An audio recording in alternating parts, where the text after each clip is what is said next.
Welcome back to our channel. நான் தான் உங்கள் ஃபேவரட் தமிழ் பேசியிருக்கேன். இன்றைக்கான வீடியோவில் என்ன பண்ண போகிறோன்னு பார்த்தீங்கன்னா, நம்ம செலிபிரிட்டிஸ் அதாவது ஆக்ட்ரஸ் வந்து பார்த்திங்கன்னா இன்ஸ்டாகிராமில் தன்னுடைய போஸ்ட்டை வந்து போஸ்ட் பண்ணியிருக்காங்க.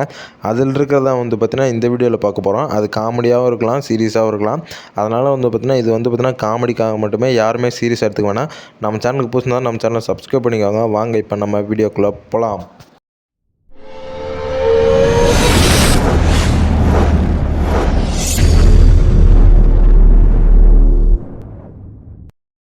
ஃபஸ்ட்டு எந்த செலிப்ரிட்டினா க்யூட் கப்புள்ஸ், தமிழ் இண்டஸ்ட்ரியிலே cute couples Vignesh Shivan and Nayanthara இவங்க கப்புள்ஸ் போய் ஒரு வீடியோ போட்டிருக்காங்க. அலப்பறை இது வந்து பார்த்திங்கன்னா நமக்கு சிரிப்பாக தான் இருக்கும். அவங்க வந்து பார்த்திங்கன்னா வேறு ஊரில் போய் வீடியோ போட்டிருக்காங்க.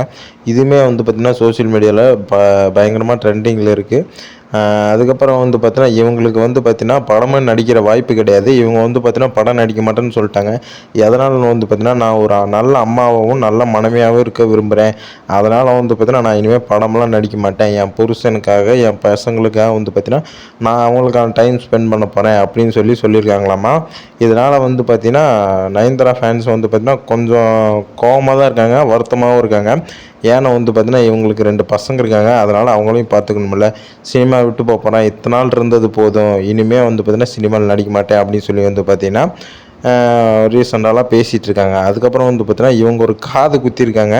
காது குத்தி வந்து பார்த்திங்கன்னா வீடியோ போட்டிருக்காங்க. ஏற்கனவே வந்து பார்த்திங்கன்னா காதெல்லாம் குத்திருக்காங்க. அதுக்கப்புறம் இப்போயுமே வந்து பார்த்திங்கன்னா மேற்காதில் ஒன்று உள்காதில் ஒன்று 2 காது குத்திருக்காங்க. இது வெளியூரில் போய் குத்திருக்காங்க. இதை பார்த்துட்டு நம்ம நிறைய பேர் வந்து பார்த்திங்கன்னா நயன்தாரா ஃபேன்ஸு என்ன பண்ண போகிறாங்கன்னு தெரில. இதே மாதிரி ஒரு இதை பண்ணால் அவங்களுக்கு வந்து பார்த்திங்கன்னா இது ஒரு ப்ரொமோஷன் ஆகிடுச்சு. இவங்களுமே ஏற்கனவே அழகு தான், அதை விட்டுட்டு இந்த மாதிரிலாம் காது குத்துனா இன்னும் அழகாக தான் இருப்பாங்க. நயன்தாரா ஃபேன்ஸ் எல்லாருமே வந்து பார்த்திங்கன்னா அசம்பிள் ஆகுங்க. கமெண்டில் சொல்லுங்கள் எத்தனை நயன்தாரா ஃபேன்ஸ் இருக்காங்க நானும் தெரிஞ்சுக்கிறேன். நான் வந்து பார்த்திங்கன்னா நயன்தாரா ஃபேன் கிடையாது. நான் வந்து பார்த்திங்கன்னா சமந்தா ஃபேனு. இருந்தாலுமே வந்து பார்த்திங்கன்னா நயன்தாராவை எனக்கு பிடிக்கும். உங்களுக்கு எவ்வளோ பிடிக்கும்னு மறக்காம கமெண்டில் சொல்லுங்கள். அவங்களோட ஒவ்வொரு ரியாக்ஷனு எல்லாமே வந்து பார்த்திங்கன்னா நம்மளுக்கே ஏன்னா இப்படிலாம் பண்ணுறாங்க இந்த வயசில் அப்படின்ற மாதிரி தான் இருக்குது. சரி பரவாயில்ல, அவங்க வயசில் அப்படி பண்ணுறாங்க. அதாவது சின்ன வயசில் கஷ்டப்பட்டு இப்போ சந்தோஷமாக இருக்காங்க. நம்மளுமே வந்து பார்த்திங்கன்னா சின்ன வயசில் கஷ்டப்படணும். அப்போ தான் வந்து பார்த்திங்கன்னா பெரிய வயசு ஆகும்போது வந்து பார்த்திங்கன்னா கஷ்டப்படாமல் இருக்க முடியும். எல்லாருமே வந்து பார்த்திங்கன்னா உழைச்சி கஷ்டப்படுங்க. இவங்கள மாதிரிலாம் இருக்காதீங்க. இவங்க வந்து பார்த்திங்கன்னா ப்ரொமோஷனுக்காக இப்படி பண்ணுறாங்க. காது அங்கே பார்த்தீங்களா விக்னேஷ் சிவன் வந்து பார்த்திங்கன்னா ரத்த மாறேன்னு பாட்டெலாம் பாடுறாரு. இதை பார்த்து அவங்களுக்கு தான் வலிக்கும், நம்மளுக்கு வலிக்காது. பார்த்தீங்களா எப்படி ஆயிடுச்சுன்னு. அதுக்கப்புறம் இன்னொன்று என்ன வந்து பார்த்தீங்கன்னா கோட்டு படத்தில் சிவகார்த்திகேயன் கையில் துப்பாக்கி கொடுத்துட்டார் நம்ம தளபதி. அதுக்கப்புறம் வந்து பார்த்தீங்கன்னா நான் வந்து பார்த்திங்கன்னா தளபதி மாதிரி தான் பண்ண போகிறேன் அப்படின்னு ஒரு சில விஷயம் பண்ணிகிட்ருக்காரு.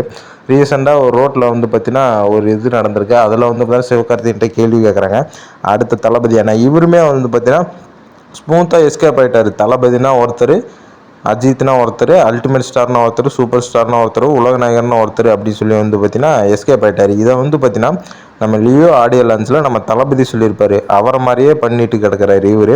இவரை பற்றி நீங்கள் என்ன நினைக்க மறக்கும் கமெண்ட்ல சொல்லுங்கள். அடுத்து வந்து பார்த்திங்கன்னா செல்ஃபி எல்லாமே வந்து பார்த்திங்கன்னா தளபதி மாதிரியே இருக்குது. ஏண்டா ஒரு துப்பாக்கி கொடுத்துட்டா போதும், நீ தளபதி மாதிரி பண்ணுவேடா. ஒரு தளபதினா ஒரு தளபதி தான், ஒரு சூப்பர் ஸ்டார்னா ஒரே சூப்பர் ஸ்டார் தான், சரியா? அதை விட்டு நீங்கள்லாம் இப்படி பண்ணி இது பண்ணக்கூடாது. அதுக்கப்புறம் வந்து பார்த்திங்கன்னா நம்ம தலை அஜித் விடாமுயற்சி அப்டேட் எப்படா வரும் அப்படின்றதுக்கப்ப ஒவ்வொரு இதாக நடந்து வர மாதிரி விட்டு கிடக்கிறாங்க. அப்புறம் வந்து பார்த்தீங்கன்னா இதுவுமே விட்டுருக்காரு. நம்ம அல்டிமேட் ஸ்டார் வந்து பார்த்தீங்கன்னா பைக்கு ஷாப்பில் வந்து வீடியோ எடுக்கிறாரு. அதுக்கப்புறம் வந்து பார்த்தீங்கன்னா அவர் பைக் சைடு போயிட்டார். இவர் வந்து பார்த்தீங்கன்னா கட்சிக்காக வந்துட்டார். இதெல்லாம் வந்து பார்த்தீங்கன்னா நமக்கு எப்படி இருக்குன்னா, இப்போ 2026 எலெக்ஷனில் நம்ம தளபதி நிற்கிறாரு. இதோட ஒரு மீம் சொல்கிறேன் பாருங்கள். நம்ம கலைஞர் இருக்கார், கலைஞர் மகன் தான் வந்து பார்த்திங்கன்னா முக ஸ்டாலின். அவர் ஒரு இதில் நின்னார். அதுக்கப்புறம் வந்து பார்த்திங்கன்னா இப்போ உதயநிதி ஸ்டாலினுக்கு அப்புறம் அவர் பேரனு எல்லாருமே வந்து பார்த்திங்கன்னா கட்சியில் இருந்தால் நம்மளாம் எங்கெங்கே போகிறது. அதனால தான் வந்து பார்த்திங்கன்னா நம்ம தளபதி கட்சி ஆரம்பிச்சிட்டாரு. இதில் வந்து பார்த்திங்கன்னா மக்களும் சரி, மக்களுக்கு நல்லது பண்ண போகிறேன் அப்படின்னு தான் வந்து பார்த்திங்கன்னா நல்லது பண்ணுறதுக்காக தான் இந்த கட்சி ஸ்டார்ட் பண்ணியிருக்கேன்னு சொல்லியிருக்காரு. மக்களுக்கு நல்லது தான் பண்ணணும். அதை விட்டு கூட இருக்காங்களே பார்த்திங்கன்னா ஒரு மாதிரி கிடக்குறாங்க. அவங்களாம் என்ன பண்ணுறதுன்னு தெரில. ஸோ இந்த வீடியோ உங்களுக்கு பிடிச்சிருக்குன்னு நினைக்கிறேன். பிடிச்சதோ பிடிக்கிறதோ மறக்காமல் லைக் பண்ணிட்டு நம்ம சேனலை சப்ஸ்கிரைப் பண்ணிக்கோங்க. இந்த மாதிரி செலிபிரிட்டிஸ் இந்த மாதிரி பண்ணுற வீடியோஸ்லாம் ஃபன்னாக தான் இருக்குது. அதை தான் இந்த வீடியோவில் போஸ்ட் பண்ணியிருக்கேன். பை கேஸ், அடுத்து சந்திப்போம். என்ன கட்சி நடத்துறீங்க நீங்கள்? முதல்ல உன்ன தலைவன்னு சொல்ல சொன்னீங்க, அப்புறம் பிள்ளைய சொல்ல சொல்வீங்க, அதுக்கப்புறம் அவன் பிள்ளைய சொல்ல சொல்வீங்க. இதே தான் வேலையா உங்களுக்கு?